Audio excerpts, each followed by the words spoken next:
আসসালামু আলাইকুম বন্ধুরা, সবাই কেমন আছেন? আগে থেকে আমি কুমড়োগুলো এরকম সাইজে আমি কেটে নিয়েছি। কেটে আমি ধুয়ে ক্লিন করে নিয়েছি আগে থেকে। তো এখন আমি কুমড়োগুলোর গায়ে আমি অল্প একটু লবণ, হলুদের গুঁড়ো, একটু মরিচের গুঁড়ো দিয়ে ভালো করে মাখিয়ে নিব।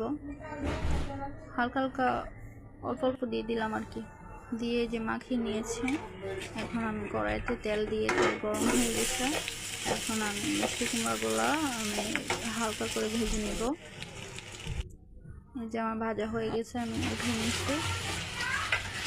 করে আমি সবগুলো কুমড়ো আমি ভেজে নিয়েছি, যে আমি উঠিয়ে নিলাম। এখন তো ডিম আমি কেটে নিয়েছি। কেটে ডিমগুলোর গায়ে হলুদ লবণ দিয়ে আমি ডিমগুলো একে করে আমি ভেজে নিব। এখন ডিম ভাজা হয়ে গেছে, এখন আমি উঠিয়ে নিব। উপাস করে তারপর ডিমগুলো হয়ে যাবে, আমি ডিমগুলো উঠিয়ে নিব। গল্প করতে করতে প্রায় আমার ডিম ভাজা শেষ। এখন আমি তারপর হচ্ছে যে পেঁয়াজ, কাঁচামরিচ কেটে দিয়ে দিয়েছি।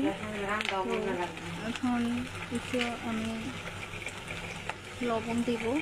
লবণটা দিলে কি হয়, মশলাটা পুড়ে যায় না, এই জন্য আগে আমি সবসময় লবণটা দেওয়ার ট্রাই করি। আপনারাও দিবেন, এরকমভাবে ট্রাই করে দেখতে পারেন। তো আদা রসুন বাটা আমি দিয়ে দিয়েছি।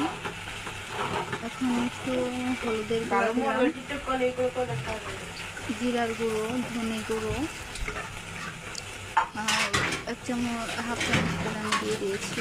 যা যেটুকু প্রয়োজন মশলা খান আপনারা ওইরকম টাইপের, আমি আমার মতো করে রান্না করলাম। তো আপনারা যেটুকু যেরকম মশলা খান এরকমভাবে দিবেন। তো এখন আমি একটু পানি দিয়ে দিলাম, পানি অ্যাড করে দিয়েছি। মশলাটা ভালো করে কষানো হয়ে গেছে। এখন আমি যে ভেজে নেওয়া কুমড়োগুলো দিয়ে দিলাম। কুমড়োগুলো একটু কষিয়ে আমি নাড়াচাড়া করে, এখন হয়ে গেছে আমার কষানো প্রায়। তরকারি হচ্ছে যে যত কষাবেন ততই স্বাদ হয়। পানি দিলাম। এখন এক এক করে আমি ডিমগুলো উপর দিয়ে দেবো। তো আমার ডিম দেওয়া শেষ, প্রায় এখন বলক আসছে।